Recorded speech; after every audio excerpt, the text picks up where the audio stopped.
રક્ષાબંધન અને આદિવાસી દિવસના કાર્યક્રમોને લઈને એસટી વિભાગે વિશેષ બસ સેવા શરૂ કરી ગઈકાલે 40 એક્સ્ટ્રા બસો ચલાવવામાં આવી હતી અને રક્ષાબંધન નિમિત્તે આજે બપોરથી 100 થી વધુ વધારાની બસો સુરતથી દોડાશે। ભીંટાળવા સુરત સેન્ટ્રલ બસ સ્ટેશનની સામે વિશેષ બસો ચાલશે। રક્ષાબંધનના તહેવાર અને વિશ્વ આદિવાસી દિવસ નિમિત્તે સુરત એસટી વિભાગ દ્વારા મુસાફરોની સગવડ માટે શનિવારે 100 થી વધુ વધારાની બસો ચલાવવામાં આવી છે। ગઈકાલે 40 એક્સ્ટ્રા બસો ચલાવવામાં આવી હતી, જ્યારે આજે સંખ્યા 100 થી વધારી દેવામાં આવી છે। દાહોદ, ગોધરા, અમદાવાદ, પંચમહાલ અને સૌરાષ્ટ્ર જેવા શહેરો તરફ વધારાની સેવા ચાલશે। ભીંટાળવા સુરત સેન્ટ્રલ બસ સ્ટેશનની સામે વધારાની બસો મૂકવામાં આવી છે, જેથી મુસાફરોને ટ્રાવેલમાં આસાની રહે।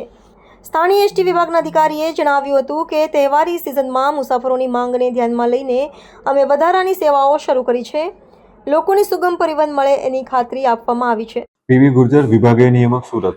રક્ષાબંધનના પર્વ નિમિત્તે સુરત વિભાગ દ્વારા એક્સ્ટ્રા બસો સંચાલન કરેલું છે। તેમાં હાલ સુધીમાં 40 બસોનું એક્સ્ટ્રા બસોનું સંચાલન થઈ ગયું છે અને 100 બસોનું આયોજન કરેલું છે અને આ બસો મુખ્યત્વે ગોધરા, દાહોદ, લુણાવાડા, અમદાવાદ, વડોદરા, સૌરાષ્ટ્રમાં અમરેલી, ભાવનગર તરફનું આ એક્સ્ટ્રા બસોનું સંચાલન છે।